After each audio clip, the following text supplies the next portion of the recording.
මේ ප්‍රතිලාභියා අපරාධකරුවේ කියන කුමන්ත්‍රණ න්‍යාය යොදා ගනිමින් තමයි 2019 ජනාධිපතිවරණය ආසන්නයේ ජාතික ආරක්ෂාව බරපතල ලෙස බිඳ වැටීමෙන් 2019 ජනාධිපතිවරණයේදී පාස්කු ප්‍රහාරයේ ප්‍රතිලාභය ගෝඨාභය රාජපක්ෂ මැතිතුමා හිමි කරගත්තාය කියන පදනමින් තමයි සිරිල් ගාමිණී පියතුමන්ලා ගෝඨාභය ජනාධිපතිතුමාට සැකය එල්ල කරන්නේ.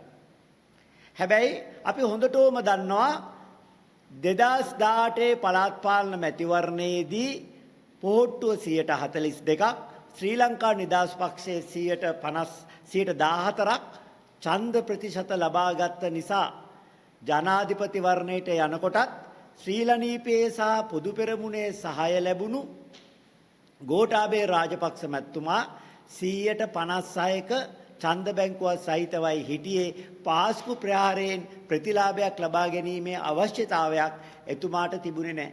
වැඩිපුරත් එක්ක ඡන්ද තිබුණා. ඒ අනුව සිරිල් ගාමිණී පියතුමන්ලා කියන ආකාරයට පාස්කු ප්‍රහාරයේ ප්‍රතිලාභියෙක් විදියට ගෝඨාභය රාජපක්ෂ මැතිතුමා හඳුන්වන්න බෑ. හැබැයි මේ පාස්කු ප්‍රහාරයේ සැබෑ ප්‍රතිලාභියෙක් ඉන්නවා. පාස්කු ප්‍රහාරය සිදු කළේ ලංකාවේ ප්‍රබල පිරිසක්ය.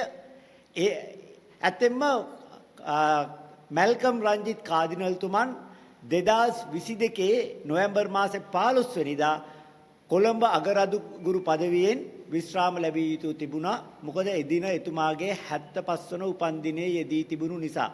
නමුත් පාස්කු ප්‍රහාරයේ පිටුපස රටේ ප්‍රබල පිරිසක් ඉන්නවාය.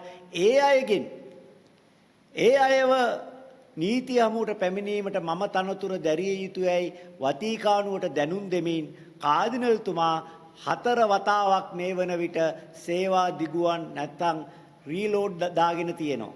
සේවා දිගුවන් ලබාගෙන තිබෙනවා.